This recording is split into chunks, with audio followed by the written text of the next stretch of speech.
নমস্কাৰ, স্বাগত মিত্ৰ বাতৰিলৈ। ষ্টুডিঅ'ত মই প্ৰাঞ্চল।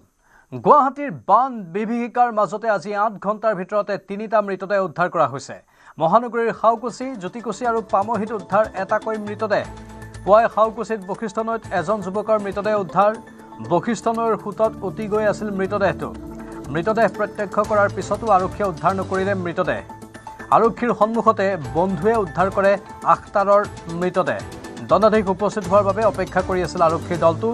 পৰৱৰ্তী সময়ত আৰক্ষীয়ে মৰণোত্তৰ পৰীক্ষাৰ বাবে GMCHলৈ প্ৰেৰণ কৰে মৃতদেহটো। শাওকুচিৰ পিছত জ্যোতিকুচিতো উদ্ধাৰ এজন লোকৰ মৃতদেহ। মৰা ভৰলুত ৩৫ বছৰীয়া অসীম কলিতাৰ মৃতদেহ উদ্ধাৰ। দেওবাৰৰ পৰা নিখোজ হৈ আছিল অসীম কলিতা। পেছাত ইলেক্ট্ৰিচিয়ান আছিল অসীম কলিতা। কৰ্তব্য সামৰি ঘৰলৈ উভতাৰ পথত নিখোজ হৈছিল অসীম কলিতা। শাওকুচি, জ্যোতিকুচিৰ পিছত পামহিত উদ্ধাৰ আন এজন যুৱকৰ মৃতদেহ। দেওবাৰে বানত মালিগাঁৱত উদ্ধাৰ হৈছিল এগৰাকী মহিলাৰো মৃতদেহ।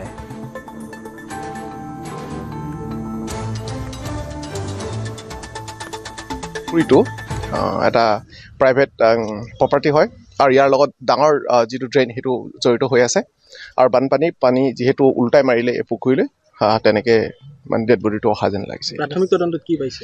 প্ৰাথমিক তদন্ত এতিয়া আৰম্ভ হৈছে। এইটো ডেড বডিটো ইয়াতে মানে চিনাক্তকৰণ হোৱা নাই। হত্যাকাণ্ড বুলি ক'ব পাৰি নেকি? নাই, তেনেকুৱা ধৰণৰ হত্যাকাণ্ডৰ একো তেনেকুৱা এতিয়ালৈকে অহা নাই। আমাৰ ফৰেনচিক মানুহ আহিব, তেওঁলোকে মানে চাব, তাৰপিছতে কিবা ইঞ্জুৰি আছে নেকি আমি চাম। কিন্তু এতিয়ালৈকে যিটো দেখিছোঁ it is related to flood. দিন বাৰ ঘৰত টিভি চাই আছিলে বাইকত, তাতে সন্ধিয়া 6টা বজাত সি ঘৰৰ পৰা ওলাই আহিছে। বাইকে সুধিছে ক'ত যাওঁলে, ইয়াৰ পৰা আহি আছোঁ। তাৰ পিছৰ পৰা নাই আৰু এই বিচাৰোঁতে এতিয়াহে গম পালোঁ ইয়াতে লাছটো পৰি আছে নদীত।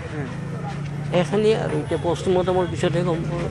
কিবা সন্দেহ কৰে নেকি আপোনাৰ? সন্ধিয়া এতিয়া বাহিৰত কাৰ লগত ঘূৰে সেইবিলাকতো আৰু আমি চাইনাত ল'ৰা মানুহ, ডেকা ল'ৰা। সেই কাৰ লগত ওলাই আহিছিলে সিদিনা?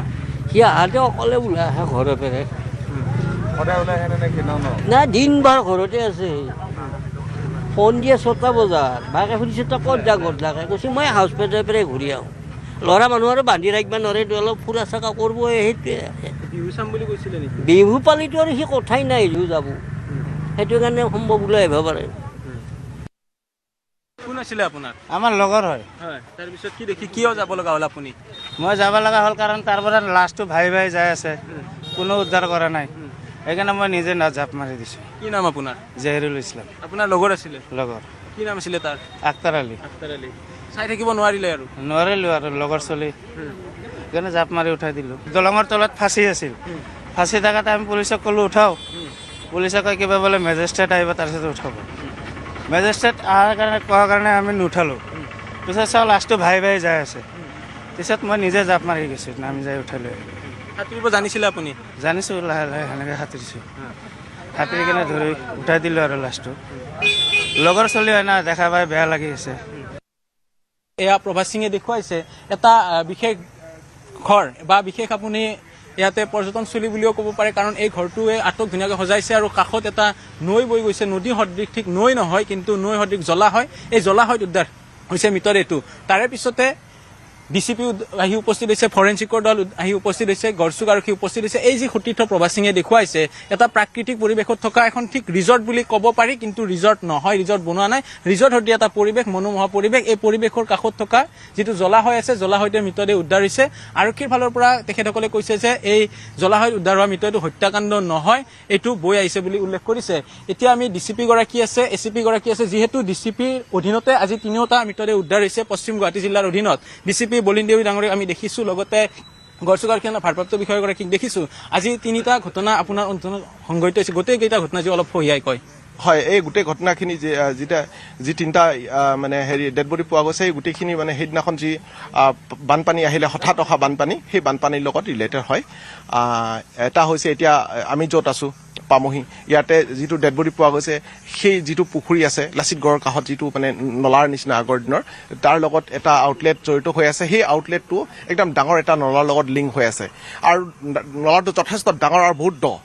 আৰু সেই তাৰ পৰাই পানীটো এনেকৈ মানে উল্টাই সেই আউটলেটটোৱেদি উল্টাই পানী সোমাই আহি ইয়াতে ডেড বডিটো কিয়নো সি মুখতে আছিলে গতিকে আমি এইটো সন্দেহ কৰিছোঁ যে সেই বানপানীতে অহা বুলি হাফ পেণ্ট পিন্ধা ল'ৰা এটা আৰু প্লাছ মানে যথেষ্ট স্বাস্থ্যৱান ল'ৰা হয় আৰু এতিয়া আমাৰ তদন্ত চলি আছে এতিয়ালৈকে তেনেকুৱা ধৰণৰ মাৰ্ডাৰ বা তেনেকুৱা ধৰণৰ একো পোৱা নাই হয় আৰু অন্য দুটা যদি খবৰ আৰু আনটো হৈছে হাউকুচিত হয় হাউকুচি জন হৈছে আক্তাৰ আলী হাতীগাঁৱত মানে তেওঁ মানে নিৰুদ্দেশ হৈছিলে মানে সেয়াও ফ্লাড ৰিলেটেড হয় তেওঁৰ ডেড বডিটো হাউকুচিত বশিষ্ঠ নদীত পোৱা গৈছে আন এটা পোৱা গৈছে দাঁতালপাৰাটো হয় দাঁতালপাৰাত এটা ডেড বডি পোৱা গৈছে সেইটো দাঁতালপাৰাৰ হয় মানুহজন দাঁতালপাৰাৰ আৰু তেওঁ মানে তেওঁৰ ডেড বডিটো পোৱা গৈছে আপোনাৰ ভৰলু নদীত সেইটো এই ফ্লাড ৰিলেটেড বুলি আমি সন্দেহ কৰিছোঁ কাৰণ সেইদিনাখন যথেষ্ট জানে সকলোৱে বহুত পানী বেছি হৈছিলে আৰু তেনেকৈ মানুহবোৰ মানে উটি গৈছিলে এতিয়া আপুনি যি স্থানত উপস্থিত আছে বা আমি যি স্থানত উপস্থিত আছো এই স্থানটো যি যে এটা ব্যক্তিগত সম্পত্তি সেনেকুৱা স্থানত এই গোটেই ঘটনাটো হত্যাকাণ্ডৰ লগত জড়িত নহয় বুলি আপোনালোকে প্ৰাথমিক পৰ্যায়ত কি পাইছে হয় এতিয়া আমি যিহেতু সেইদিনা ফ্লাডৰ কাৰণে বহুত মানুহ ইতিমধ্যে আমি ডেড বডিবোৰ পাইছোঁ আমি এইটো ভাবিছোঁ তেনেকৈ হ'ব পাৰে বুলি তথাপি আমাৰ যিটো তদন্ত সেইটোতো নিশ্চয় চলিব আমাৰ পোষ্টমৰ্টেম হ'ব পোষ্টমৰ্টেম ৰিপৰ্টত আহিব আৰু তেনেকৈ আমাৰ FSLৰ টীম আহিছে তেওঁলোকে সেইখিনি চাব যদি ইয়াতে কিবা ফাউল প্লে থাকে তেনেহ'লে সেইমতে আমি পৰৱৰ্তী সময়ত পৰ্যায়ত আমি মানে কাৰ্য হাতত ল'ম আৰু মহানগৰীৰ বান পৰিস্থিতিক লৈ তৎপৰ মুখ্য সচিব ৰবি কোটা সংশ্লিষ্ট বিভাগৰ বিষয়াক জবাবদিহি কৰিলে মুখ্য সচিবে বৰষুণৰ পিছৰ পৰিস্থিতি চম্ভালিব নোৱাৰাক লৈ কৰিলে জবাবদিহি মালিগাঁৱত বানত মহিলাৰ মৃত্যুক লৈ দণ্ডাধীশ পৰ্যায়ৰ তদন্ত আৰম্ভ কি পৰিস্থিতিত মহিলাগৰাকী নলাত পৰিল তাক লৈ হ'ব তদন্ত নলাৰ ঢাকনি পানীয়ে উটুৱাই নিয়া বুলি ভাষ্য জিএমচিৰ ভাষ্যক বিশ্বাসত লোৱা নাই মুখ্য সচিবে সকলো বিভাগক বান পৰিস্থিতিত ব্যৱস্থা ল'ব পৰাকৈ সষ্টম হৈ থকাৰ নিৰ্দেশ বৰষুণ নহ'লেও ৰাষ্ট্ৰীয় ঘাইপথত পাম্প ছেট সাজু কৰি ৰখাৰ নিৰ্দেশ উন্মুক্ত নলাসমূহত শীঘ্ৰেই ঢাকনি লগোৱাৰ নিৰ্দেশনা মুখ্য সচিবৰ গোটেই ডিপাৰ্টমেণ্টৰ নিজৰ ড্ৰেইন এইটো আমাৰ 2-3টা ডিপাৰ্টমেণ্ট আছে তেওঁলোকৰ ৰেছপনচিবিলিটি হয় আৰু মালিগাঁৱত যি ঘটনা হৈছে তো আমি বহুত দুখ পাইছোঁ এইটো বিকজ সেইটো আমি বাৰে বাৰে কৈ আছোঁ গভৰ্ণমেণ্ট ফালৰ পৰা যে বাকী বৰষুণ হ'ব পানী আহিব এইটো বেলেগ কথা কিন্তু মানুহ আমাৰ অসুবিধাৰ কাৰণে আমি কিবা এটা টাইমত যি কাম কৰিব লাগে আছিলে নকৰাৰ কাৰণে যদি কমন মানুহ যদি এনেকুৱা প্ৰাণ হেৰুৱালে এইটোতো আমি লাইকলি নল'ম বুলি কোৱা হৈছোঁ আগতে আৰু এইবাৰ মালিগাঁৱত এতিয়া আমি মেজিষ্ট্ৰিয়েল এনকুৱাৰী দিছোঁ এতিয়া প্ৰিলিমিনাৰী কথা মতে এতিয়া নীলাচল পাহাৰৰ পৰা যে তাতেতো আৰু 5-10 mm বেছিয়ে হৈছে বৰষুণ 130 mm লৈকে হৈছে 140 লৈকে এই গোটেই পানী একেবাৰে এটা গাছিং পানী নিচিনা আহি ওপৰত স্ল্যাবছ আছিলে সেইকেইটা স্ল্যাববিলাকটো চাফা কৰিব কাৰণে মানে সেইকেইটা চিল কৰি নাৰাখে এটা স্ল্যাব ছাইড কৰি ৰাখে নৰ্মেল পানীত প্ৰব্লেম নহয় কিন্তু ইমান পানী ভিতৰৰ পৰা অহাৰ পিছত কিবা স্ল্যাবটো হেৰাই গৈছে বুলি কৈছে কিন্তু সেইটো কথাটো আমি ডিপাৰ্টমেণ্টৰ কথা কিন্তু আমি এটা ইণ্ডিপেণ্ডেণ্ট মেজিষ্ট্ৰিয়েল এনকুৱাৰী কৰি কি কাৰণে এনেকুৱা হৈছে আমি একদম তলত গৈ কেইটা যদি ল্যাবছ হৈছে আমি একশ্যন ল'ব লাগিব যাতে অহা বাৰৰ পৰা এনেকুৱা ঘটনাবিলাকটো নহয় গুৱাহাটীৰ বানক লৈ সৰব সদৌ অসম ছাত্ৰ সন্থা গুৱাহাটীৰ বান নিৰ্মূল কৰাত ব্যৰ্থ হোৱা চৰকাৰৰ বিৰুদ্ধে ছাত্ৰ সন্থাৰ প্ৰতিবাদ গুৱাহাটী ছাত্ৰ সন্থাৰ উদ্যোগত শ্বহীদ ন্যাসত সাব্যস্ত কৰে প্ৰতিবাদ গুৱাহাটীত বৰষুণ দিলেই বছৰ ধৰি হৈ আহিছে বান দেওবাৰৰ বানত প্ৰাণ হেৰুৱাবলগীয়া হ'ল কেইবাগৰাকী লোকে কিন্তু ইমান পৰিঘটনা হোৱাৰ পিছতো চৰকাৰৰ নিষ্ক্ৰিয়তাত ছাত্ৰ সংগঠনটোৱে ক্ষোভ প্ৰকাশ কৰিছে গুৱাহাটীৰ বান সমস্যাৰ বাবে চৰকাৰক ধিক্কাৰ দিছে আছুৱে বৈজ্ঞানিকভাৱে বানপানীৰ স্থায়ী সমাধান কৰিব পৰা নাই বুলি চৰকাৰক প্ৰশ্ন কৰে ছাত্ৰ সংগঠনটোৱে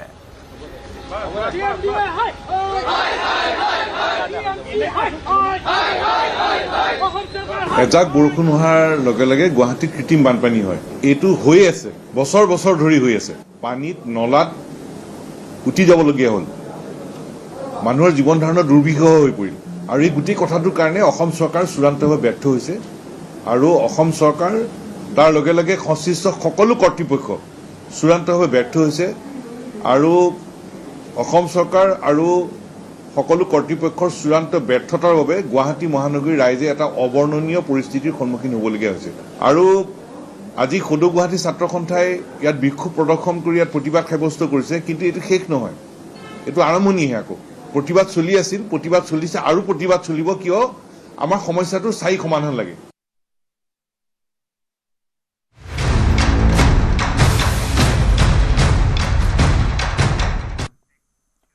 তৃতীয় দিনাও জলমগ্ন হৈ আছে মহানগৰীৰ বিভিন্ন অঞ্চল। অনিল নগৰ, ৰুক্মিণী গাঁও, হাতীগাঁৱৰ অধিকাংশ অঞ্চলত আজিও অপৰিৱৰ্তিত বান পৰিস্থিতি। দেওবাৰৰ পৰা বানত ককবকাই আছে জনতাই। ৰুক্মিণী গাঁৱৰ মূল পথত আজিও একাঠু পৰ্যন্ত পানী, যাৰ ফলত ৰুক্মিণী গাঁৱৰ পথত চলিছে ৰাবাৰ বোট। অনিল নগৰ, ৰুক্মিণী গাঁৱৰ লগতে মহানগৰীৰ বিভিন্ন অঞ্চলৰ পথ, উপপথ জলমগ্ন হৈ থকাৰ ফলত জীয়াতু ভুগিব লগা হৈছে সৰ্বসাধাৰণ জনতাই।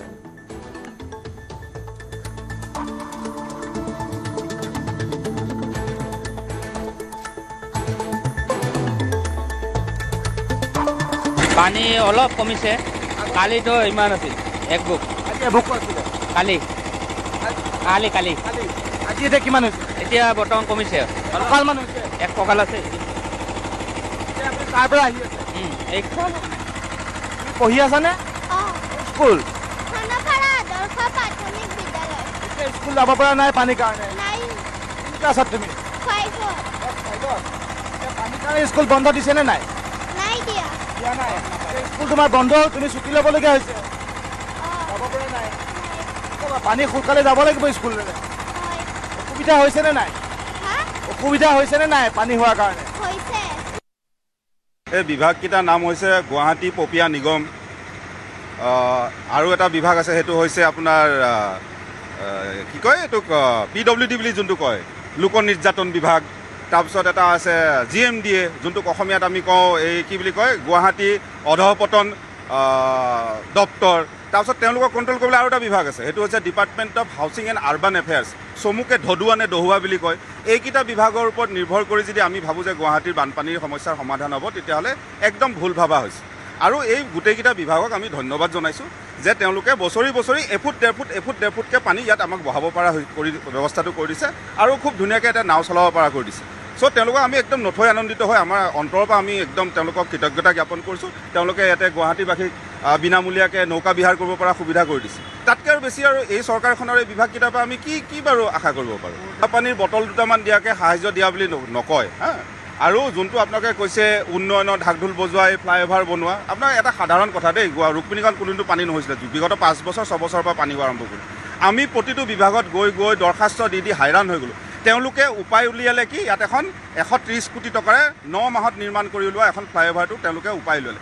এই ফ্লাইঅভাৰখন বনোৱা মূল কাৰণটো এটাই যে বৰমূৰীয়াকেইটাই ইয়াত মুখ লুকাই পেলাই তলেদি পাৰ হৈ যোৱাৰ জেগাত ওপৰেদি গপছত এতিয়া পাৰ হৈ যাব পাৰে। আপোনালোকে কওকচোন, এই বানপানীৰ সমস্যাটোৰ সমাধান বাৰু এই ফ্লাইঅভাৰখন হ'ব পাৰে নেকি?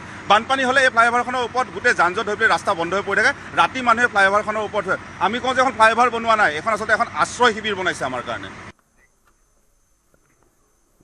ক্ৰমাৎ স্বাভাৱিক হৈ পৰিছে চিৰাঙৰ ৰুণিখাটাৰ জনজীৱন। যোৱা 18 এপ্ৰিলত ৰুণিখাটাস্থিত বন বিভাগৰ কাৰ্যালয়ত একাংশ লোকে আক্ৰমণ সংঘটিত কৰাৰ পিছত হঠাতেই উত্তপ্ত হৈ পৰিছিল। ইতিমধ্যে ঘটনা সন্দৰ্ভত আৰক্ষীয়ে এতিয়ালৈ 24 জন লোকক গ্ৰেপ্তাৰ কৰিছে। ইয়াৰ ভিতৰত 22 জনক আদালতত হাজিৰ কৰোৱাৰ পিছত জেললৈ প্ৰেৰণ কৰা হৈছে। 2টা দিনে বন্ধ হৈ থকা ইণ্টাৰনেট সেৱা পুনৰ মুকলি কৰা হৈছে।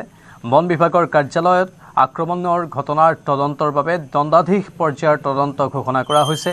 অহা 23 এপ্ৰিলত শুনানিৰ দিন ধাৰ্য কৰা হৈছে। ইফালে আইন শৃংখলাৰ প্ৰতি লক্ষ্য ৰাখি জিলাখনত কটকটীয়া কৰি তোলা হৈছে নিৰাপত্তা ব্যৱস্থা। বৰ্তমান কিন্তু দেখা গৈছে যে স্বাভাৱিক জীৱন যাত্ৰা পুনৰ আৰম্ভ হৈছে, বজাৰ সমাৰ আৰম্ভ হৈছে, আৰু সাধাৰণ লোকসকল ইয়াতে ওলাই অহা পৰিলক্ষিত হৈছে। এতিয়ালৈকে ঘটনা সন্দৰ্ভত 24 জন লোকক গ্ৰেপ্তাৰ কৰিছে। ইয়াৰে 22 জন লোকক ইতিমধ্যে জেল হাজতলৈ প্ৰেৰণ কৰা হৈছে, আৰু 2 জন লোকক বৰ্তমান সোধপোছ অব্যাহত ৰাখিছে আৰক্ষীয়ে। এই ঘটনা সন্দৰ্ভত তদন্ত কৰাৰ কাৰণে এক দণ্ডাধীশ পৰ্যায়ৰ তদন্ত ঘোষণা কৰিছে। অহা 23 তাৰিখে ইয়াৰ শুনানি অনুষ্ঠিত হ'ব। গতিকে আৰক্ষীৰ ফালৰ পৰা এই মুহূৰ্তত তদন্ত চলাই আছে। নিৰাপত্তা ব্যৱস্থা কটকটীয়া কৰি তোলা পৰিলক্ষিত হৈছে।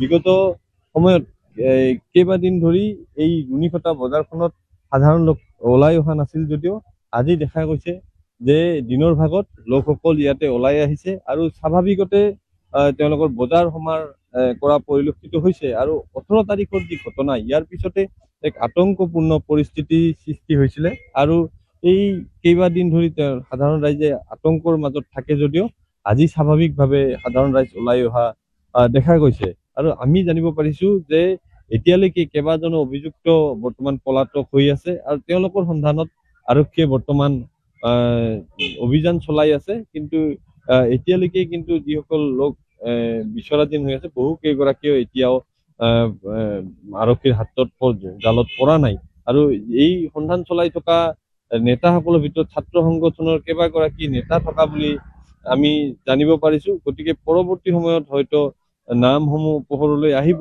আৰু আৰক্ষীয়ে তদন্ত কি কৰে সেয়া নিশ্চয় লক্ষণীয় হ'ব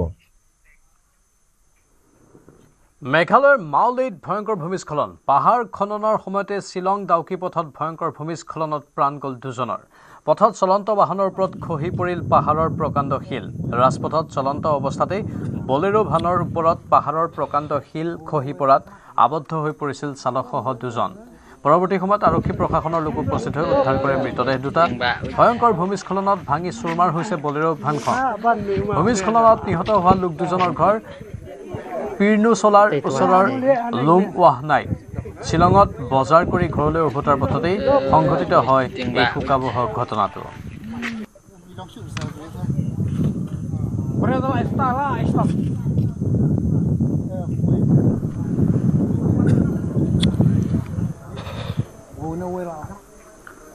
গুৱাহাটীৰ পাঞ্জাবাৰীৰ বতাহঘুলিত ভূমিস্খলনৰ ফলত খহি পৰিল এঘৰৰ গাৰ্ডৱাল বতাহঘুলিৰ ৰঙাটিলা অঞ্চলত এই ঘটনা খহি পৰিল মহেশ তিৱাৰীৰ ঘৰৰ চৌহদৰ গাৰ্ডৱাল দৃশ্য দেখুৱাইছোঁ এয়া গুৱাহাটীৰ পাঞ্জাবাৰীৰ বতাহঘুলিৰ দৃশ্য এক ভয়ংকৰ ভূমিস্খলনৰ ফলত খহি পৰিল এঘৰৰ গাৰ্ডৱাল বতাহঘুলিৰ ৰঙাটিলা অঞ্চলত এই ঘটনা সংঘটিত হৈছে খহি পৰিল মহেশ তিৱাৰীৰ ঘৰৰ চৌহদৰ গাৰ্ডৱাল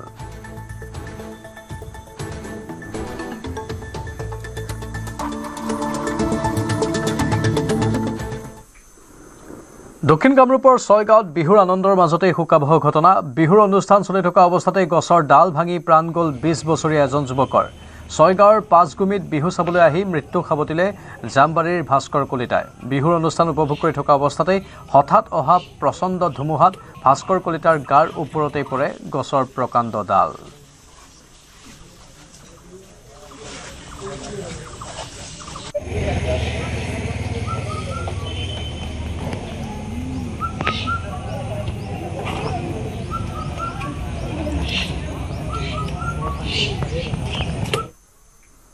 ডিগবৈৰ পাৱৈত আকাশ তিৱাৰী নামৰ এজনক হত্যা আকাশ তিৱাৰীক ট্ৰাকেৰে খুন্দিয়াই হত্যা কৰাৰ অভিযোগ হত্যাত অভিযুক্ত আকাশ সিঙক গ্ৰেপ্তাৰ কৰিছে আৰক্ষীয়ে আকাশ সিঙে নিজে চলোৱা ট্ৰাকেৰে খুন্দিওৱাৰ অভিযোগ স্থানীয় আন কেইবাজনো লোকক কাটিম বুলিও দিছিল ভাবুকি অভিযুক্ত আকাশ সিং কয়লা ব্যৱসায়ত জড়িতৰ অভিযোগ হত্যা কৰি দুৰ্ঘটনাৰ ৰূপ দিবলৈ আকাশ সিঙৰ অপচেষ্টা ডিগবৈ আৰক্ষীয়ে আকাশ সিঙক গ্ৰেপ্তাৰ কৰি চলাইছে জেৰা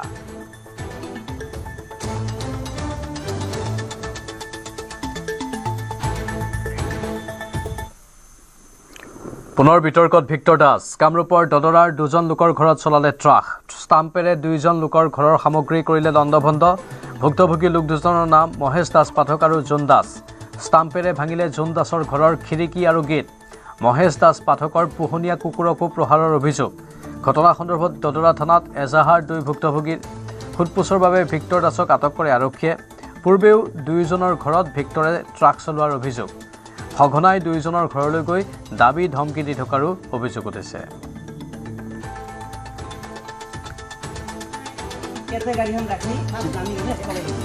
আমার এক মাত্র নবজি গেরে আছে এই ঘুমে আছে মাটি কেনে কথা নাই পাত্রে মই ওলাই হই না পালো কুকুর টুকু বেশি নাম কি কাজ ক্লাস তামে তো গেছে মুঠে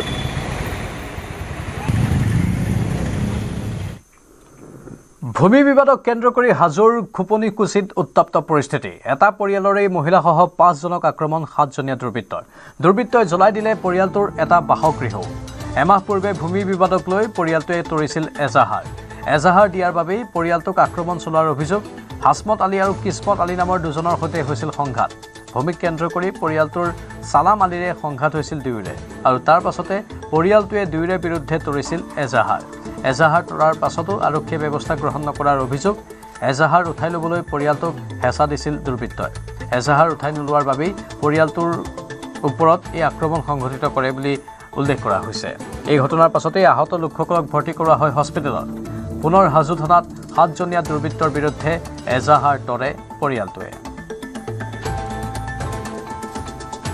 আমি এটা কেছ কৰিছোঁ সিহঁতৰ নামত আমাৰ বিল্ডিং এটা ভাঙিছিলে এইটো কেছ নুঠোৱাৰ কাৰণে আজি আমাৰ ঘৰত গৈ মানে ঘৰৰ পৰা টানি ওলাই আমি ঘৰত সোমাই গৈছিলোঁ ঘৰৰ পৰা টানি ওলাই আমাক কোবাইছে চোকা ওচৰৰে কোবাইছে আৰু মোৰ ৱাইফক এনেকৈ মাৰিছে ৰেপৰ নিচিনা মানে আপোনাৰ ভৰিৰ এনে এটা অংগ নাই যে সিহঁতে আঘাত কৰা নাই অজ্ঞান হৈ আছে এতিয়া হাজো মেডিকেলত লৈ আহিছোঁ ৰাস্তাৰ কাৰণতে মোৰ অলপ মাটি আছে সেইখিনিত যাই পেলাই টিনৰ চাইলা এটা সিহঁতে তাৰমানে উঠাই আছে মই মানুহটো ঘৰত নাই বেলেগ এটা ক'লে পিছত তাৰ ঘৰৰ পৰাই মোক ফোন মাৰিছে মই ঘৰত নাছিলোঁ পিছত মই ক'লোঁ ঠিক আছে তহঁতে যাই পেলাই অলপ আগবাঢ়ি যাই চাহ সঁচা না মিছা পিছত সিহঁতে চাব যাওঁতে সিহঁতক বেয়াকৈ মাৰধৰ কৰিছে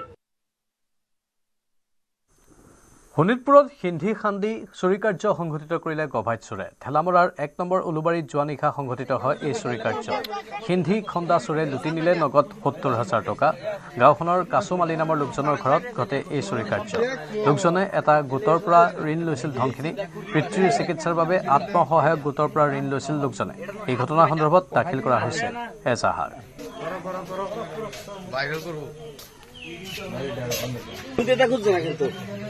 দেউতাৰ বেমাৰ আছিলে মই কালি গোটৰ পৰা 70,000 টকা উঠাই আনিছোঁ আনোতে পইচাকেইটা চবেই চাইছে 8-9জন মানুহ আছিলে চবেই চাইছে পইচাটো গন্তি কৰি আনিছোঁ যে সেই টাইমত মানে চবেই চাইছে চোৱাৰ পিছত ৰাতি আহি পেলাই পইচাটো মোৰ গাৰু খোৱাৰ জেগাত মানে বিচনাৰ তলত থৈ শুইছিলোঁ পইচাটো থৈ কিনে পিছত অলপ পিছত কোনো ৰাতিপুৱা উঠি কোনো পইচাটো নাই ঘিং খুজি পইচাটো উঠাই লৈ গ'ল মানি বেগটো ইয়াতে পেলাই থৈ গ'ল পইচাকেইটা এটা নাই 70,000 টকা পূৰা লৈ গ'ল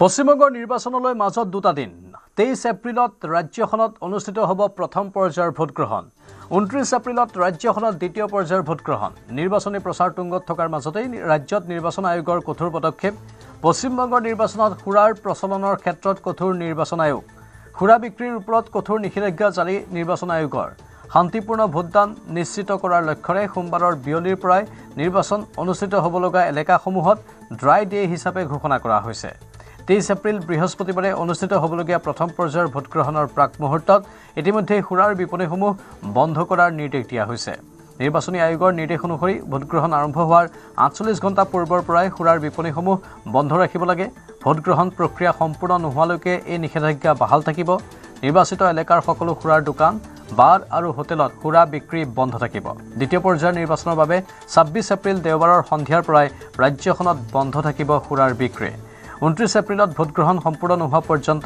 বাহাল থাকিব নিয়ম নিৰ্বাচনৰ আটাইতকৈ গুৰুত্বপূৰ্ণ দিনটো হৈছে ফলাফল ঘোষণাৰ দিন অহা 4 মে'ত 5 ৰাজ্যৰ নিৰ্বাচনৰ ভোটগণনাৰ দিনটো 5 ৰাজ্যত ড্ৰাই ডে ঘোষণা কৰা হৈছে আৰু গণনা শেষ নোহোৱা পৰ্যন্ত বাহাল থাকিব dry day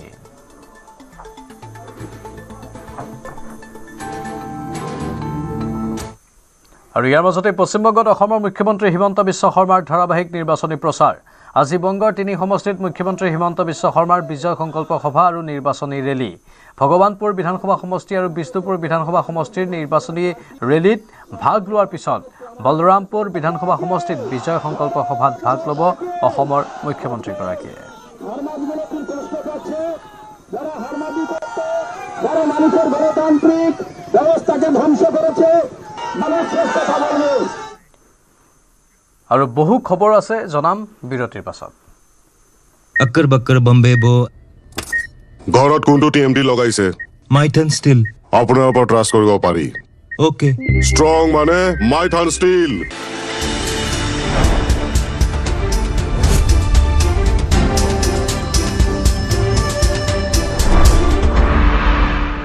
occur Bakkar Bombay बो ঘৰত কোনটো টিএমটি লগাইছে माइथन स्टील আপোনাৰ ওপৰত ট্ৰাষ্ট কৰিব পাৰি ओके ষ্ট্ৰং মানে মাইথান ষ্টীল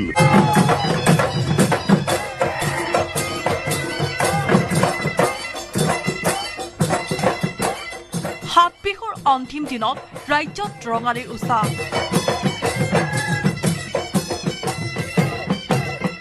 অসমৰ পৰিধি ভাঙি বহিৰাষ্ট্ৰলৈকে বিয়পিল বিহুৰ শোভা।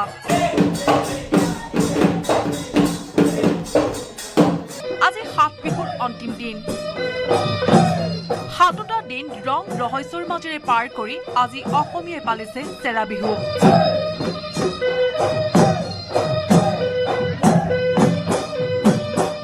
ৰাজ্যৰ বিভিন্ন ঠাইত উলহ মালহেৰে পালন কৰা হৈছে হেঁপাহৰ ৰঙালী।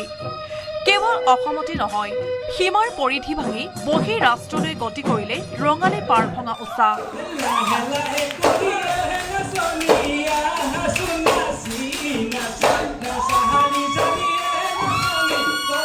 আয়াৰলেণ্ডত থকা প্ৰৱাসী অসমীয়াই পালন কৰিলে বিহু।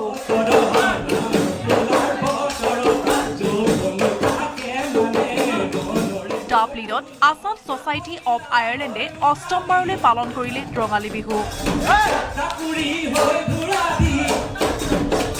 লাৰু পিঠাৰ পৰা জলপানলৈকে গোটাই অসমীয়া সংস্কৃতিৰ শিপা খামুচি ধৰিলে প্ৰৱাসী অসমীয়াই। গীত মাতৰ অনুষ্ঠানৰ আৰম্ভণিতে জুবিন গাৰ্গৰ সুঁৱৰি মায়াবিনী গীত পৰিৱেশন কৰে প্ৰৱাসী অসমীয়াসকলে।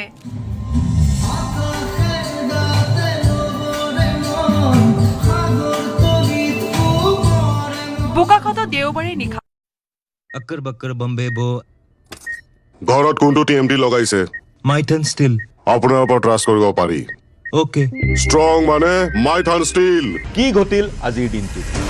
ৰাজ্য তোলপা লগোৱা ঘটনা, দেশৰ সকলো খবৰ, ৰাজ্যৰ জ্বলন্ত পৰিৱেশ পৰিস্থিতি, আপোনাৰ খবৰ, আপোনালোকৰ খবৰ, ৰাজনীতিৰ সূক্ষ্ম বিশ্লেষণ, পুৱাৰ পৰা নিশালৈ খবৰ আৰু খবৰ। দেশৰ সৰ্ববৃহৎ নিউজ নেটৱৰ্ক, সঠিক সময়ত শুদ্ধ খবৰ। अक्कर बक्कर बम्बे बो ঘৰত কোনটো টিএমটি লগাইছে? माइथन स्टील আপোনাৰ ওপৰত ট্ৰাষ্ট কৰিব পাৰি। ओके ষ্ট্ৰং মানে মাইথান ষ্টীল।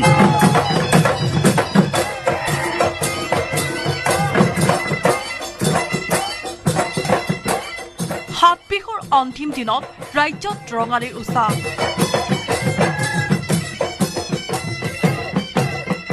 অসমৰ পৰিধি ভাঙি বহিৰাষ্ট্ৰলৈকে বিয়পিল বিহুৰ শোভা।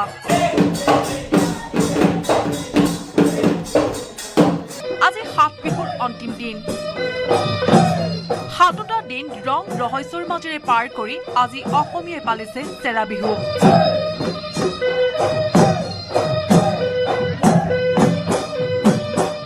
ৰাজ্যৰ বিভিন্ন ঠাইত উলহ মালহেৰে পালন কৰা হৈছে হেঁপাহৰ ৰঙালী।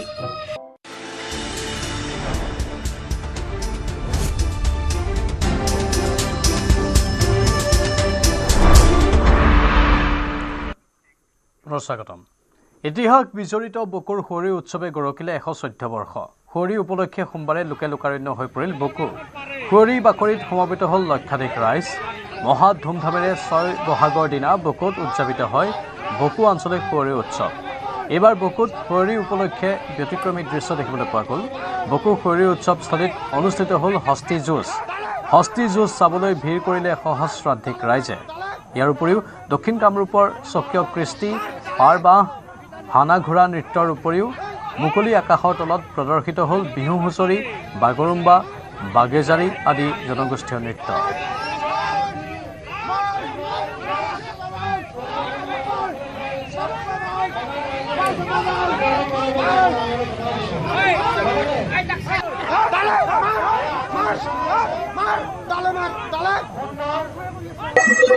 পঞ্চদশে ঐতিহ্যমণ্ডিত বৃহত্তৰ বকো অঞ্চলৰ এই সুঁৱৰি উৎসৱটি 114 বছৰ আগতে পুৰোধা ব্যক্তিসকলে আৰম্ভ কৰিছিল আৰু ইয়াত বিশেষকৈ 3টা মৌজা ইয়াত সংযোজিত হৈ আছে।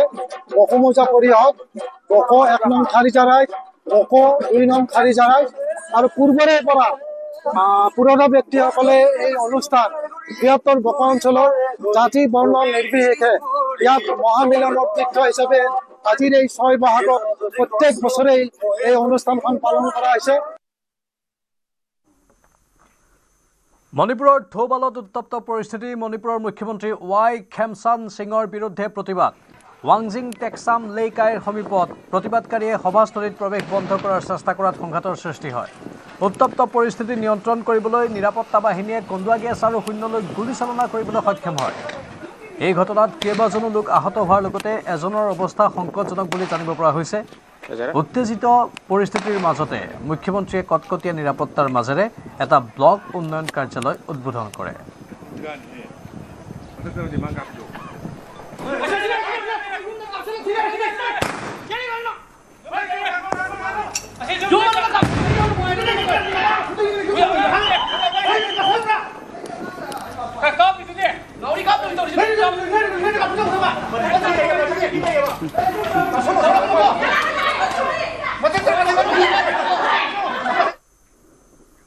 কাইলৈ বৰ্বৰ পেহেলগাম আক্ৰমণৰ প্ৰথমটো বৰ্ষপূৰ্তি। পাক সন্ত্ৰাসবাদীৰ বৰ্বৰ আক্ৰমণত প্ৰাণ হেৰুৱাইছিল ২৬গৰাকী নিৰীহ।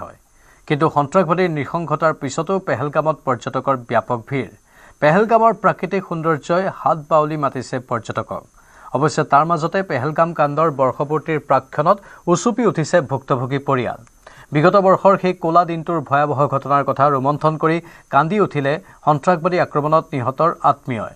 ইপিনে পেহেলগাম কাণ্ডৰ বৰ্ষপূৰ্তিৰ প্ৰাক্ষণত অধিক কটকটীয়া কৰি তোলা হৈছে নিৰাপত্তা ব্যৱস্থা। आज 1 साल पूरा हो गया ये घटना के लिए, पर मैं तो वो जो घटना है 22 तारीख की जो अप्रैल की घटना है, 2:30 बजे का समय था, मैं उसी में हूँ। मेरी आंखें खुली रहती है या बंद होती है, मेरे सामने उनका वो गोलियों से लगा हुआ और खून से गिरा हुआ जो चेहरा है, वही जो उनका पड़ा हुआ शरीर है, वही मुझे दिखता है।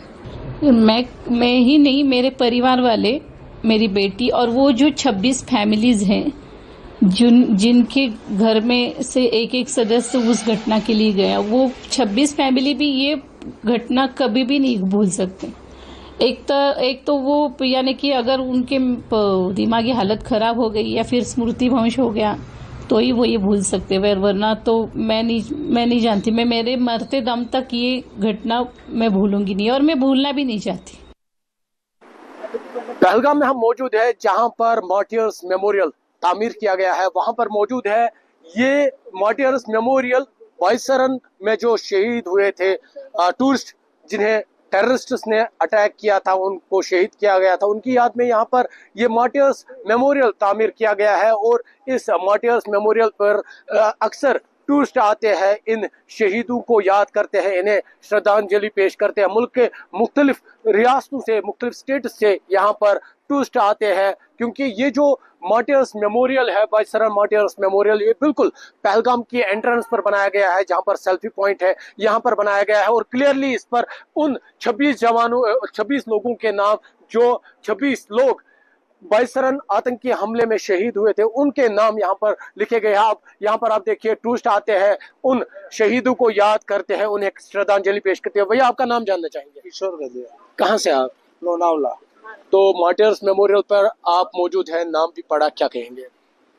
ये बहुत दुखद घटना हुई है, पर अभी बहुत सेफ है पहलगाम। आप आइए, एंजॉय कीजिए। यहाँ की सेफ्टी बहुत इंडियन गवर्नमेंट अच्छे से कर रही है। आप बताइए नाम अपना। राखी बाफना। आप यहाँ पर श्रद्धांजलि देने के लिए पहुंचे, क्या कहेंगे? हमने इनको बहुत श्रद्धांजलि दी है। अच्छा नहीं लगा श्रद्धांजलि देते वक्त, लेकिन फिर भी यहाँ पे बहुत सेफ है और बहुत अच्छा है। क्लाइमेट भी बहुत अच्छा है, सब अच्छे है यहाँ पे। तो भारत सरकार की वजह से हम यहाँ पे आए तो हमें सेफ लग रहा है। तो बाकी ठीक है, बाकी सब अच्छा है। आपका नाम जानना चाहेंगे? बिपिन बाफना। तो मार्टियर्स मेमोरियल पर, जो बाइसरन मार्टियर्स मेमोरियल पर आप मौजूद है, 26 उन टूरिस्टों को का नाम यहाँ पर लिखा है जो बाइसरन आतंकी हमले में शहीद हुए थे। आज उनको श्रद्धांजलि पेश करते हुए क्या कहेंगे? बहुत दुख होता है जब हम लोग नाम पढ़ते हैं, तो ये हमारी भाई बहन थे जो हमें दिखाई दे रहे हैं, जो उनको नाम पढ़ना पड़ रहा है। लेकिन हम लोग वो मैसेज देना चाहते हैं कि टेररिज्म को हम लोग टूरिस्ट से उसको जवाब देंगे और हम लोग बार बार आएंगे, क्योंकि कश्मीर हमारा है, भारत सरकार का है, भारत का है। और अगर वापस ऐसी घटना हो गई तो हमारा सरकार इतनी मजबूत है कि एक बार वापस उसको जवाब दे सकते हैं पाकिस्तान को। बिल्कुल, तो इन्होंने बेहतरीन बात कही, टेररिज्म को ये टूरिज्म से जवाब देंगे। भारी तादाद में टूरिस्ट आएंगे और उन आतंकियों को जवाब देंगे जो जम्मू कश्मीर का जो टूरिज्म है, जम्मू कश्मीर की जो इमेज है वो खत्म करना चाहते हैं। जिस तरह से इन्होंने कहा कि टेररिज्म को टूरिज्म से जवाब देना चाहते हैं। और आज जब ये 22 सरन मार्टियर्स मेमोरियल पर पहुंचे, इन्होंने श्रद्धांजलि दी और यहाँ पर जो नाम पड़े, यहाँ पर क्योंकि मजहब के नाम पर उन्हें शहीद नहीं किया गया था, यहाँ पर क्योंकि आपको दिखाई दिया होगा मुस्लिम भी इस लिस्ट में शामिल है, हिंदू भी इस लिस्ट में शामिल है। तो इन्होंने आज इन मार्टियर्स को श्रद्धांजलि पेश की और यहाँ से पैगाम दिया कि टेररिज्म को ये लोग टूरिज्म से जवाब देंगे। आफाक शाह के साथ आबिद हुसैन, न्यूज 18 पहलगाम। ইপিনে পেহেলগামৰ বৰ্ষপূৰ্তিৰ প্ৰাক্ষণত জম্মুৰ প্ৰান্তে প্ৰান্তে অনুষ্ঠিত হৈছে শ্ৰদ্ধাঞ্জলি অনুষ্ঠান। জম্মুৰ এখন বিদ্যালয়ত শিক্ষাৰ্থীয়ে আল্পনা আঁকি পেহেলগাম আক্ৰমণত নিহতলৈ শ্ৰদ্ধাঞ্জলি জনোৱাৰ লগতে কৰিলে প্ৰাৰ্থনা।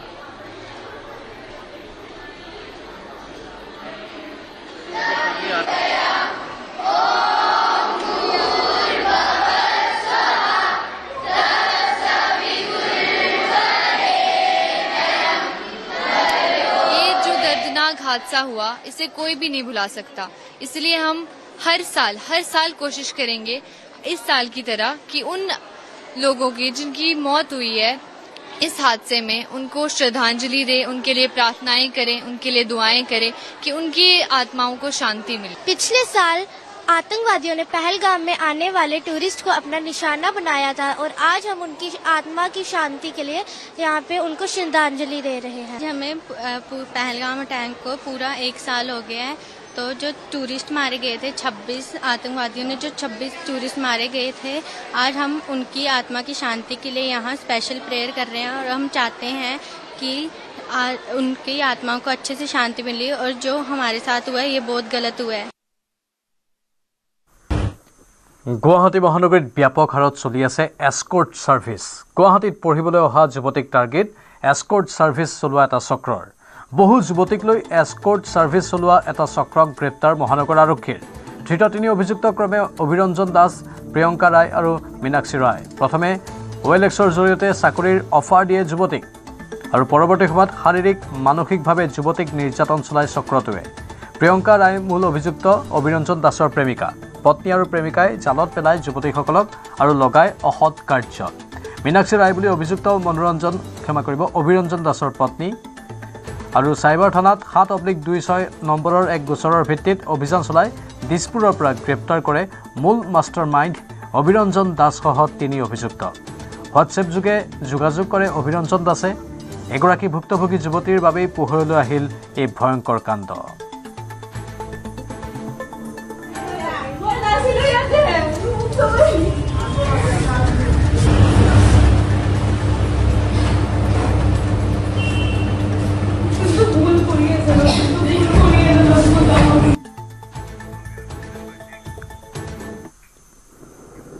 মহানগৰীৰ বান পৰিস্থিতিক লৈ তৎপৰ মুখ্য সচিব ৰবি কোটা। সংশ্লিষ্ট বিভাগৰ বিষয়াক জবাবদিহি কৰিলে মুখ্য সচিবে।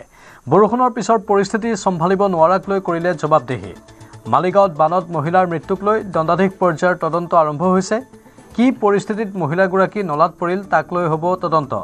নলাৰ ঢাকনি পানীয়ে উটুৱাই নিয়া বুলি ভাষ্য জিএমচিৰ ভাষ্যক বিশ্বাসত লোৱা নাই মুখ্য সচিবে। সকলো বিভাগক বান পৰিস্থিতিত ব্যৱস্থা ল'ব পৰাকৈ সষ্টম হৈ থকাৰ নিৰ্দেশ। বৰষুণ নহ'লেও ৰাষ্ট্ৰীয় ঘাইপথত পাম্প ছেট সাজু কৰি ৰখাৰ নিৰ্দেশ। উন্মুক্ত নলাসমূহত শীঘ্ৰেই ঢাকনি লগোৱাৰ নিৰ্দেশনা মুখ্য সচিবৰ।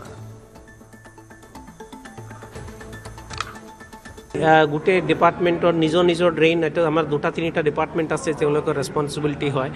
আৰু মালিগাঁৱত যি ঘটনা হৈছে তো আমি বহুত দুখ পাইছোঁ। এইটো বিকজ সেইটো আমি বাৰে বাৰে কৈ আছোঁ গভৰ্ণমেণ্ট ফালৰ পৰা যে বাকী বৰষুণ হ'ব, পানী আহিব, এইটো বেলেগ কথা, কিন্তু মানুহ আমাৰ অসুবিধাৰ কাৰণে আমি কিবা এটা টাইমত যি কাম কৰিব লাগে আছিলে নকৰাৰ কাৰণে যদি কমন মানুহ যদি এনেকুৱা প্ৰাণ হেৰুৱালে এইটোতো আমি লাইটলি নল'ম বুলি কোৱা হৈছোঁ আগতে। আৰু এইবাৰ মালিগাঁৱত এতিয়া আমি মেজিষ্ট্ৰিয়েল এনকুৱাৰী দিছোঁ। এতিয়া প্ৰিলিমিনাৰী কথা মতে এতিয়া নীলাচল পাহাৰৰ পৰা যে তাতেতো আৰু 5-10 mm বেছিয়ে হৈছে বৰষুণ, 130 mmলৈকে হৈছে, 140লৈকে। এই গোটেই পানী একেবাৰে এটা গাছিং পানী নিচিনা আহি ওপৰত স্ল্যাবছ আছিলে সেইকেইটা স্ল্যাববিলাকটো চাফা কৰিব কাৰণে মানে সেইকেইটা চিল কৰি নাৰাখে, এটা এটা স্ল্যাব ছাইড কৰি ৰাখে। নৰ্মেল পানীত প্ৰব্লেম নহয়, কিন্তু ইমান পানী ভিতৰৰ পৰা অহাৰ পিছত কিবা স্ল্যাবটো হেৰাই গৈছে বুলি কৈছে। কিন্তু সেইটো কথাটো আমি ডিপাৰ্টমেণ্টৰ কথা, কিন্তু আমি এটা ইণ্ডিপেণ্ডেণ্ট মেজিষ্ট্ৰেট এনকুৱাৰী কৰি কি কাৰণে এনেকুৱা হৈছে আমি একদম তলত গৈ কেইটা যদি ল্যাবছ হৈছে আমি একশ্যন ল'ব লাগিব, যাতে অহা বাৰৰ পৰা এনেকুৱা ঘটনাবিলাকটো নহয়।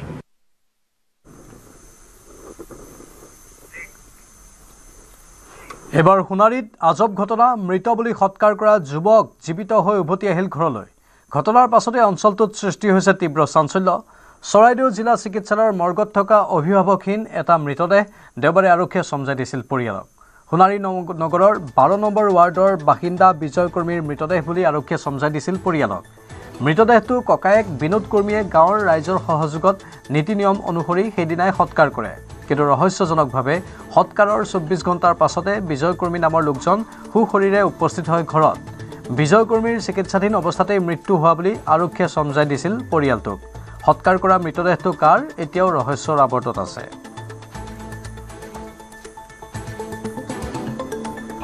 কালি আহিছেহে ভাইটিটো, এতিয়া চাইছো নহয় একে চেম চেহেৰা। সেইটো কোন মানুহ আছিলে এইটো নাজানো নহয়, পুলিচো গম নাপায়। নাপায়। ভাইটিৰ নাম কি আছিলে? অৰিজিনেল ভাইটিৰ নাম বিজয় কৰ্মী। বিজয় কৰ্মী। আৰু যাৰ ডেড বডি এইটো বিজয় কৰ্মী বুলিয়ে ক'লে। আচ্ছা, ক'ত তাৰ ডেড বডি ক'ত আছিলে? তাৰ ৰুমতে, হস্পিটেলতে। মানে কি হয় ঢুকালে গম নাপায়। খবৰটো ডাঙিয়াতে আছিলে আৰু এইটো হেৰি পিন্ধাই থৈছিলে। খবৰটো কোনে দিছিলে? ছাৰে দিছিলে, পুলিচে। মালিকক ফোন কৰিছিলে, আহোঁতো মালিককে। এতিয়া তোমাৰ ভাইটি জিন্দা আছে? জিন্দা আছে। বাংলাদেশী বিতাৰণক লৈ পুনৰ মুখ্যমন্ত্ৰীৰ হুংকাৰ। দেশৰ নিৰাপত্তাৰ বাবে অন্তিম উশাহলৈকে যুঁজিব অসমে। 16 বাংলাদেশীক চিনাক্ত কৰি বিতৰণ অসম চৰকাৰৰ। ছ'চিয়েল মিডিয়া এক্সত সদৰি কৰিলে মুখ্যমন্ত্ৰীয়ে এই কথা। ৰাজ্যত অবৈধ বাংলাদেশীৰ বিৰুদ্ধে অব্যাহত আছে অভিযান।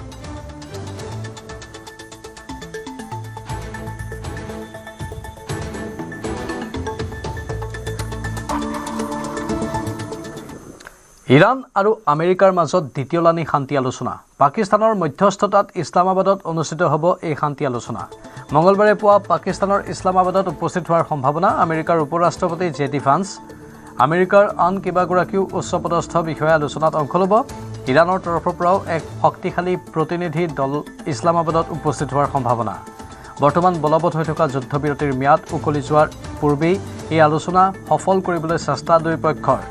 প্ৰথম পৰ্যায়ৰ আলোচনাৰ কোনো সিদ্ধান্ত হোৱা নাছিল আৰু সেই সিদ্ধান্ত অবিহনেই সমাপ্ত হৈছিল।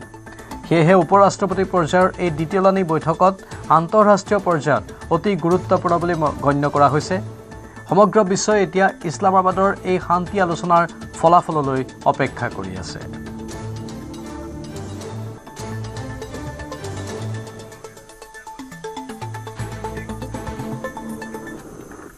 গুৱাহাটীৰ বানপানীক লৈ সৰব সদৌ অসম ছাত্ৰ সন্থা। গুৱাহাটীৰ বান নিৰ্মূল কৰাত ব্যৰ্থ হোৱা চৰকাৰৰ বিৰুদ্ধে ছাত্ৰ সন্থাৰ প্ৰতিবাদ। গুৱাহাটী ছাত্ৰ সন্থাৰ উদ্যোগত শ্বহীদ ন্যাসত সাব্যস্ত কৰে প্ৰতিবাদ। গুৱাহাটীত বৰষুণ দিলেই বছৰ বছৰ ধৰি হৈ আহিছে বানপানী। দেওবাৰৰ বানত প্ৰাণ হেৰুৱাবলগীয়া হ'ল এগৰাকী মহিলা। কিন্তু ইমান ঘটনা পৰিঘটনা হোৱাৰ পাছতো চৰকাৰৰ নিষ্ক্ৰিয়তাত ছাত্ৰ সংগঠনটোৰ ক্ষোভ প্ৰকাশ। গুৱাহাটীৰ বান সমস্যাৰ বাবে চৰকাৰক ধিক্কাৰ দিয়ে আছুৱে। বৈজ্ঞানিকভাৱে বানপানীৰ স্থায়ী সমাধান কৰিব পৰা নাই বুলি চৰকাৰক প্ৰশ্ন কৰে ছাত্ৰ সংগঠনটোৱে।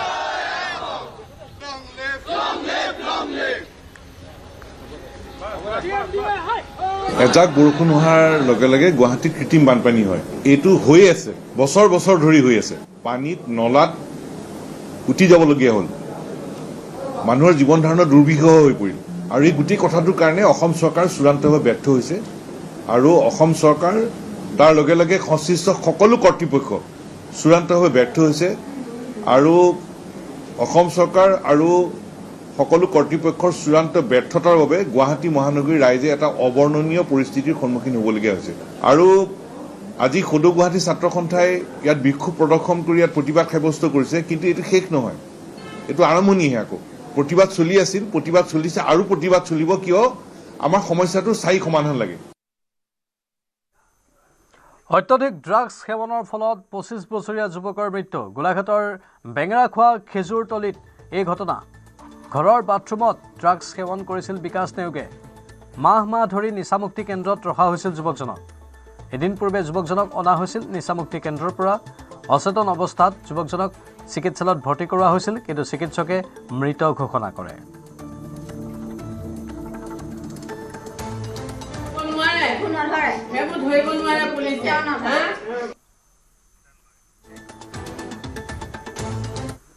ডিগবৈ পাৱৈত সংঘটিত হত্যাকাণ্ডক লৈ উত্তপ্ত পৰিস্থিতি।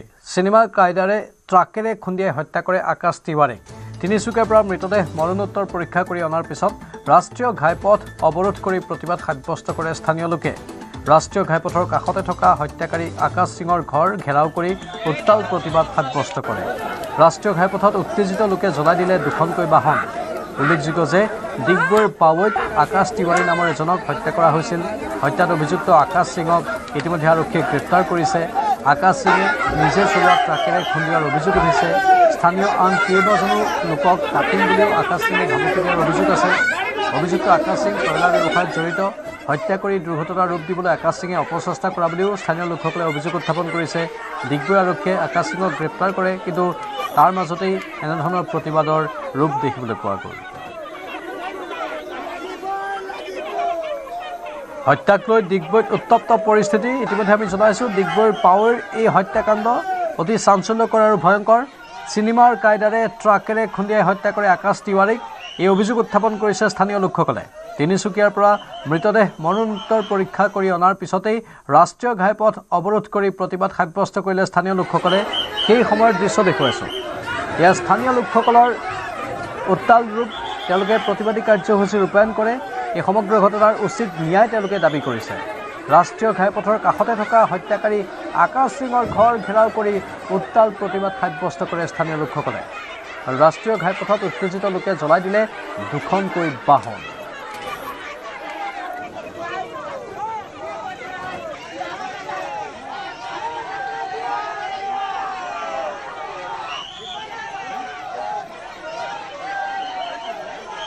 এই মুহূৰ্ততো সমগ্ৰ অঞ্চলজুৰি উত্তেজনা অব্যাহত আছে। আৰক্ষীয়ে পাৰ্যমানে চেষ্টা কৰিছে পৰিস্থিতি নিয়ন্ত্ৰণত আনিবলৈ। ইতিমধ্যেই যিজন অভিযুক্ত তেওঁক আৰক্ষীয়ে কৰায়ত্ব কৰিছে, জেৰা চলাই আছে, কিন্তু স্থানীয় লোকসকল ক্ষান্ত হোৱা নাই। কাৰণ এই অভিযুক্তগৰাকীৰ বিৰুদ্ধে ইয়াৰ পূৰ্বেও বহু অভিযোগ উত্থাপন কৰা হৈছিল। ইয়াৰ পূৰ্বে আকাশ সিং নামৰ যিগৰাকী অভিযুক্ত আছে তেওঁ বহু লোকক ভাবুকি দি থৈছিল, প্ৰাণে মৰাৰ ভাবুকি দি থৈছিল। আৰু তাৰ মাজতে আকাশ তিৱাৰী নামৰ এজনক ট্ৰাকেৰে খুন্দিয়াই হত্যা কৰিলে বুলি স্থানীয় লোকসকলে দাবী কৰিছে। এইখন অটো জ্বলাই দিছে ৰাজপথত, আন এখন বাহনতো অগ্নিসংযোগ কৰিছে। মুঠতে পৰিস্থিতি উত্তপ্ত ডিগবৈৰ পাৱৈত।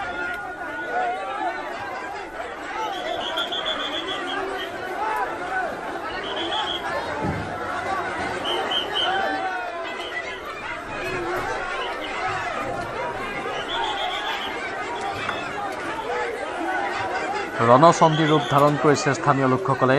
এখন গাড়ী বগৰাই দিছে ৰাজপথৰ মাজত।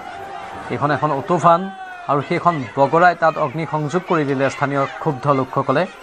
মহিলাসকলো ওলাই আহিছিল এই প্ৰতিবাদী কাৰ্যসূচীৰ মাজত। আৰক্ষী আছিল, কিন্তু পৰিস্থিতি নিয়ন্ত্ৰণ কৰিব পৰা নাছিল। ইতিমধ্যেই হত্যাত অভিযুক্ত আকাশ সিঙক আৰক্ষীয়ে কৰায়ত্ব কৰিছে, জেৰা চলাই আছে। কিন্তু স্থানীয় লোকসকলে দাবী উত্থাপন কৰিছে যে অভিযুক্তগৰাকীক তেওঁলোকৰ হাতত গতাই দিব লাগে।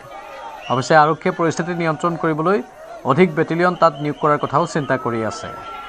এই পৰিস্থিতিৰ মাজতে এখন এম্বুলেন্স পাৰ হৈ যোৱা দেখিবলৈ পোৱা গ'ল।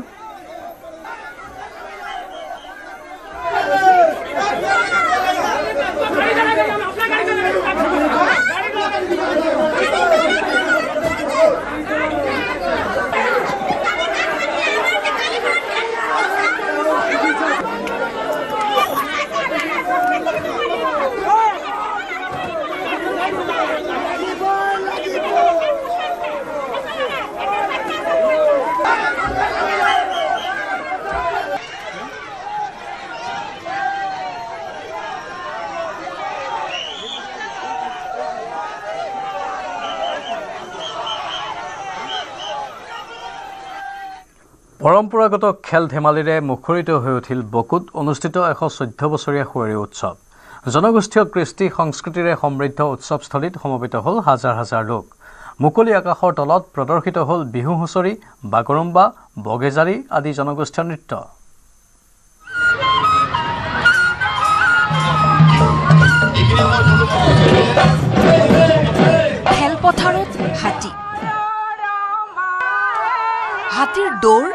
শান্তিৰ যুঁজ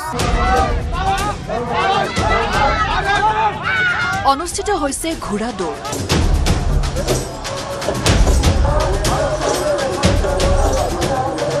মহিলাৰ ৰছী টনা খেল তেল দি গছ বগোৱা আদি পৰম্পৰাগত খেল ধেমালিৰে মুখৰিত হৈ উঠিল কামৰূপ জিলাৰ বকুত আয়োজন কৰা পৰম্পৰাগত 114 বছৰীয়া সুঁৱৰি উৎসৱ জনগোষ্ঠীয় কৃষ্টি সংস্কৃতিৰে সমৃদ্ধ বকুৰ সুঁৱৰিস্থলীত সমবেত হ'ল হাজাৰ হাজাৰ দৰ্শনাৰ্থী ৰাভা বড়ো গাৰো আদি বিভিন্ন জাতি জনগোষ্ঠীৰ স্বকীয় কৃষ্টি সংস্কৃতিত ৰজন জনাই উঠিল বকুৰ আকাশ বতাহ দক্ষিণ কামৰূপৰ স্বকীয় কৃষ্টি পাৰবা হানা ঘোঁৰা নৃত্যৰ উপৰিও মুকলি আকাশৰ তলত প্ৰদৰ্শিত হ'ল বিহু হুঁচৰি বাগৰুম্বা বগেজাৰী আদি জনগোষ্ঠীয় নৃত্য বৃহত্তৰ বকা অঞ্চলৰ জাতি বৰ্ণ নিৰ্বিশেষে ইয়াত মহামিলনৰ তীৰ্থ হিচাপে আজিৰ এই 6 বহাগত প্ৰত্যেক বছৰেই এই অনুষ্ঠানখন পালন কৰা হৈছে ইয়াৰ লগতে ধৰ্মীয় দৃষ্টিভংগীও লক্ষ্য কৰা যায় তিনিটা এই মৌজাত যি গোঁসাইসমূহ আছে এই গোঁসাইসমূহ আজিৰ দিনটোত ইয়াত উপস্থাপন কৰা হয় বিগ্ৰহসমূহ ইয়াত উপস্থাপন কৰা হয় আৰু ভক্তপ্ৰাণ ৰাইজে এই গোঁসাইৰ ওচৰত প্ৰাৰ্থনা জনাই তেওঁলোকৰ মনৰ বাঞ্ছা পূৰ্ণ কৰে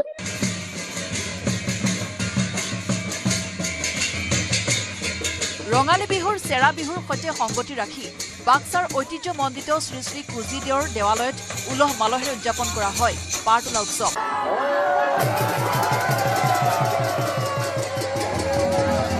এই পাৰতোলা উৎসৱত মা গোসানী আৰু মা কামাখ্যাৰ দীঘল বাঁহ দুডালত প্ৰায় 50-70 গৰাকী লোকে একেলগে ধৰি দৌৰোৱাৰ প্ৰথাৰে সৃষ্টি কৰা পৰিৱেশে ভক্তসকলক এক অনাবিল আনন্দ প্ৰদান কৰে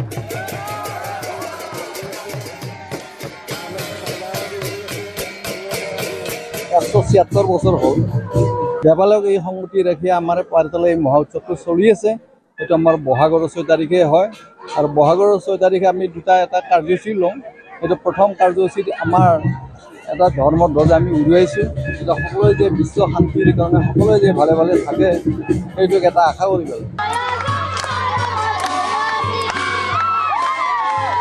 ভঠেলিক লৈ উখল মাখল নলবাৰীৰ দিহজাৰী প্ৰকৃতিৰ লগত সংগতি ৰাখি উদযাপন কৰা এই উৎসৱত সুন্দৰভাৱে সজাই পৰাই লোৱা হয় দুডাল বাঁহ গছক সমূহীয়া চাফাই অভিযানেৰে আৰম্ভ হোৱা খোলখাল বিলৰ ভঠেলি উৎসৱত বিভিন্ন খেল ধেমালিৰ লগতে সাংস্কৃতিক শোভাযাত্ৰা অনুষ্ঠিত হয়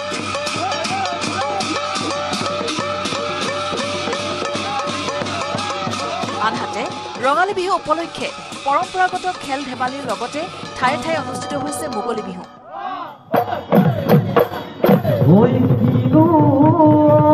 বাক্সা জিলাৰ ভলুকামাৰী বৰচকা দলত বিহু নাচৰ লগতে জেং বিহু আৰু বাৰেৰহণীয়া সাংস্কৃতিক অনুষ্ঠান প্ৰদৰ্শন কৰা হয়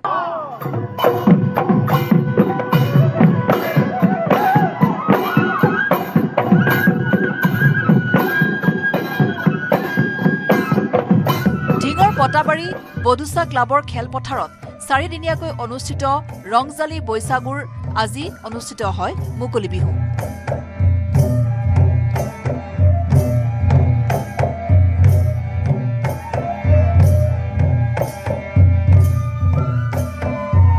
bureau report news 18 Assam north east কৃত্ৰিম বানে মহানগৰীত সৃষ্টি কৰিছে বিভীষিকাৰ বানৰ লগতে মহানগৰীত ঠায়ে ঠায়ে ভূমিস্খলনেও লৈছে সংঘাতী ৰূপ প্ৰতিকূল বতৰে শংকিত কৰিছে মহানগৰীৰ পাহাৰত থকা বাসিন্দাক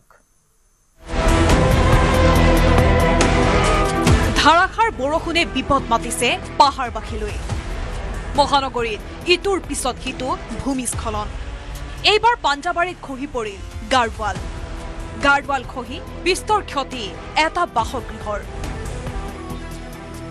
এফালে কৃত্ৰিম বানে মহানগৰীত সৃষ্টি কৰিছে বিভীষিকাৰ তৃতীয় দিনাও বানমুক্ত হোৱা নাই মহানগৰীৰ বিভিন্ন অঞ্চল দেওবাৰৰ নিশাৰ মুখলধাৰ বৰষুণৰ পাছতে মহানগৰীৰ ভিন্ন প্ৰান্তত কৃত্ৰিম বানৰ লগতে খহনীয়াৰ সৃষ্টি হৈছে মালিগাঁৱৰ পিছত পাঞ্জাবাৰীত সংঘটিত হৈছে ভয়ংকৰ ভূমিস্খলন বতাহঘূলিত গাৰ্ডৱাল খহি বিস্তৰ ক্ষতিসাধন হয় এটা পৰিয়ালৰ। পাঞ্জাবাৰীৰ বতাহঘূলিৰ ৰঙাটিলা অঞ্চলৰ নিবাসী মহেশ তিৱাৰী নামৰ লোকজনৰ বাসগৃহৰ দেৱাল ভাঙি পৰিল প্ৰতিবেশীৰ ঘৰত। কথম্পি প্ৰাণ ৰক্ষা পৰে ঘৰটোৰ সদস্যসকলৰ। আনহাতে সোমবাৰে মালিগাঁৱতো ঠায়ে ঠায়ে ভয়ংকৰ ভূমিস্খলনৰ ঘটনা সংঘটিত হৈছিল। কামাখ্যা গেটৰ কাষতে ৰাজপথত পাহাৰৰ পৰা বৃহৎ শিল খহি পৰি পদপথৰ ৰেলিং ভাঙি ভয়ংকৰ অৱস্থাৰ সৃষ্টি হৈছিল। প্ৰতিকূল বতৰে এতিয়া শংকিত কৰি তুলিছে মহানগৰৰ পাহাৰবাসীক। নুনমাটিৰ পৰা অজয় বৰ্মনৰ report, news 18 Assam north east.